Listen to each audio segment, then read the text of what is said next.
چکزئی صاحب نے، علامہ صاحب نے کل سینٹ کے اندر 27ویں آئینی ترمیم کے حوالے سے جو موجودہ حکومت کا آئین سے کھلواڑ ہے اس کے حوالے سے اپنا موقف آپ کے سامنے رکھا۔ بنیادی نقطہ اعتراض جہاں سے شروع ہوتا ہے وہ اس اسمبلی کا، اس پارلیمان کا غیر نمائندہ ہونا ہے۔ بنیادی نقطہ اعتراض یہ ہے کہ یہ پارلیمان will of the people, Pakistan کے لوگوں کی منشا کو ریپرزینٹ نہیں کرتی۔ 8 فروری کے الیکشنز کے بعد جس طریقے سے اس پارلیمان کا وجود ہوا،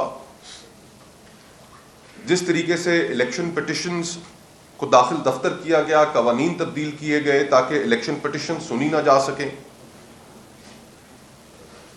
ایک مینڈیٹ مینوفیکچر کیا گیا، اور پھر اس کے بعد بھی جب تسلی نہیں ہوئی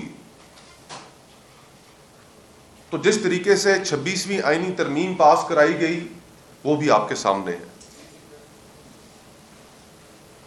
اس پارلیمان، غیر نمائندہ پارلیمان کہ 99% ارکان کو پتہ ہی نہیں تھا کہ 26ویں آئینی ترمیم میں کیا آ رہا ہے۔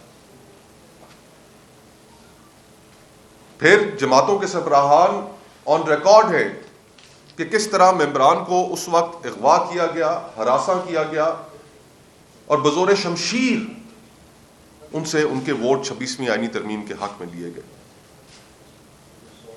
اور جیسے ہی وہ ترمیم پاس ہوئی تو اسی وقت سے تیاری شروع ہو گئی اس 27ویں آئینی ترمیم کو لانے کے لیے۔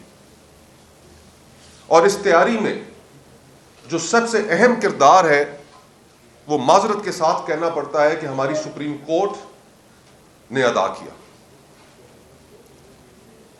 ریزرو سیٹس کیس کا جو فیصلہ تھا اس میں وہ تمام ممبران، وہ حصہ تحریک انصاف کو محروم کر کے ان تمام حکومتی جماعتوں کے حوالے کر دیا گیا جنہوں نے مال غنیمت کی طرح اس کے اوپر جھپٹے، اور پھر ان کو وہ مطلوبہ نمبر مل گئے کہ جس کے نتیجے میں آج وہ 27ویں ترمیم کرنے جا رہے ہیں۔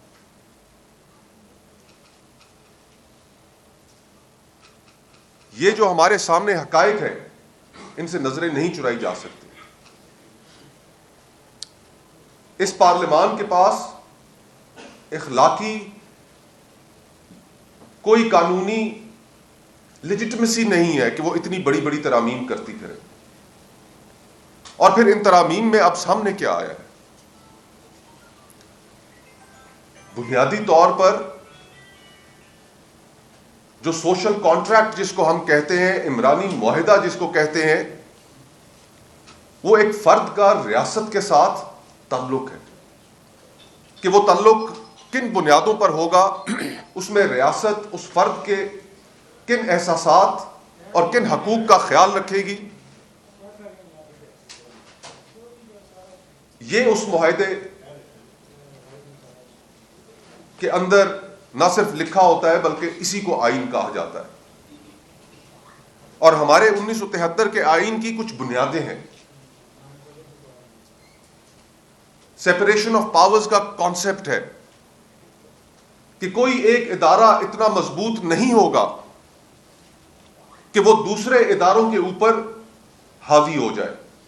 ہر ادارہ اپنی محدودات کے اندر قائم کرے گا، اور ان کی کیا محدودات ہوں گی، کیا ان کے اختیارات ہوں گے، وہ بھی اس 1973 کے آئین میں لکھ دیا گیا ہے۔ لیکن آج جو سب سے زیادہ مذاق خیز اور بھدے طریقے سے یہ جو امینڈمنٹ سامنے لائی گئی ہیں، ان پر پہلا اعتراض یہ ہے کہ یہ پرسن اسپیسیفک ہیں، یہ شخصیات کے فائدے اور نقصانات کو سامنے رکھ کر بنائی گئی ہیں۔ عمرانی معاہدے کا، آئین کا شخصیات سے کوئی تعلق نہیں ہوتا۔ آئین کی 243 کے اندر جو ترامیم آئیں وہ پرسن اسپیسیفک ہیں. وہ ایک عہدے فیلڈ مارشل صاحب ان کے مفادات کو سامنے رکھ کر بنائی گئی ہیں. جب ڈرافٹ سامنے آیا تو ہم اس کو پڑھ کر ابھی حیران تھے. سچی بات ہے دل اداس تھا سارا دن کہ یہ ہم اپنے ہاتھوں سے یہ کیا کرنے چلے ہیں. تو شام کو ایک اور مذہقہ خیزی سامنے آئی.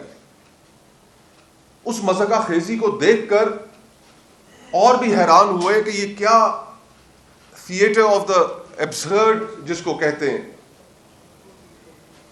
کہ شام کو یہ بات سامنے آئی کہ صدر محترم اب ان کا عہدہ ان کو فوجداری مقدمات یا سول مقدمات سے تا حیات استثنا انہیں دیا جا رہا ہے. کیا یہ پرسن اسپیسیفک نہیں ہے؟ ہم تو پہلی پرسن اسپیسیفسٹی کو اس کے اوپر غمزدہ تھے کہ یہ آئین کے ساتھ کیا کیا جا رہا ہے، اور پھر یہ دوسرا معاملہ ہمارے سامنے آ گیا. اور پھر اس کے بعد آج صبح سے خبریں گردش کر رہی ہیں الحمدللہ کہ وزیر اعظم صاحب نے سوچا کہ میں کیوں پیچھے رہ جاؤں، اگر استثنا کی بندر بانٹ جاری ہے تو پھر میں بھی اس کو حاصل کر لوں. یہ کس قسم کا پرسن اسپیسیفک عہدوں کے متعلق آئین کے اندر امینڈمنٹس کی جا رہی ہیں؟ ان کا عوام سے تو کوئی تعلق نہیں ہے. وہ پاکستانی عوام جو آج اس حکومت کی معاشی نااہلیوں کی وجہ سے اس ملک کے اندر جو سیاسی بحران ہے اس کی وجہ سے ساری قیمت ادا کر رہی ہیں. ایک عام آدمی اپنے گھر کا کچن نہیں چلا پا رہا، اپنے بچوں کی اسکولوں کی فیسیں نہیں دے پا رہا، اپنے خرچے نہیں پورے کر پا رہا، اور دوسری طرف آدھا پاکستان سطح غربت کی لکیر سے نیچے جا چکا ہے. وہاں پر یہ سیاسی، ملٹری اور عدلیہ کی اشرافیہ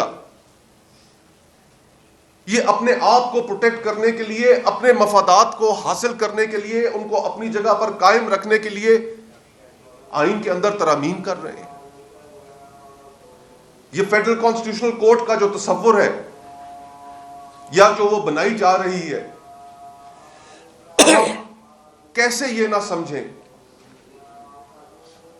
کہ عدلیہ کی آزادی کے منافی تو یہ ہے ہی. یہ ملک میں ایک نیا جوڈیشل سٹرکچر 1973 کے آئین کا ایک پلر منہدم تو اس سے ہو ہی رہا ہے. ہم یہ کیوں نہ سمجھیں کہ یہ جو ایگزسٹنگ جج صاحبان بیٹھے ہوئے ہیں سپریم کورٹ میں، یہ ان کو ریوارڈ کرنے کے لیے ہے جن کی ریٹائرمنٹس کچھ عرصے میں ڈیو ہیں. عدلیہ کی ایلیٹ، ملٹری کی ایلیٹ، سیاستدانوں کی ایلیٹ اپنے مفادات کے تحفظ کے لیے اس بنیادی کنسنسس کو جو 1973 میں ایک بڑی قربانی کے بعد، ایک بڑے سانحے کے بعد اس پاکستان کی سوسائٹی نے، معاشرے نے اچیو کیا تھا، یہ اس کو ڈسٹروائے کرنے جا رہے ہیں. اور اس ضمن میں جس طرح اچکزئی صاحب نے کہا، ہمیں اس کو اپوز کرنا پڑے گا. یہ صرف جو اشخاص آپ کے سامنے اس وقت بیٹھے پریس کانفرنس کر رہے ہیں یا اپوزیشن کی جو دیگر پولیٹیکل پارٹیز ہیں، یہ صرف ان پر ہی لازم و ملزوم نہیں ہے، یہ اس ملک کے ہر طبقے پر لازم ہے.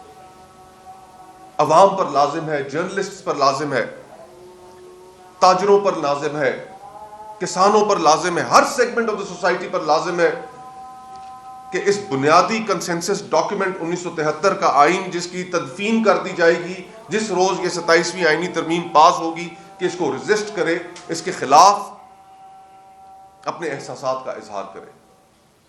اس ضمن میں تحریک تحفظ آئین نے کچھ چیزوں کے اوپر اتفاق کیا ہے۔ علامہ صاحب بولیں پھر آپ یہ کر لیں گے۔ جی بالکل ٹھیک۔ علامہ صاحب اس کے بعد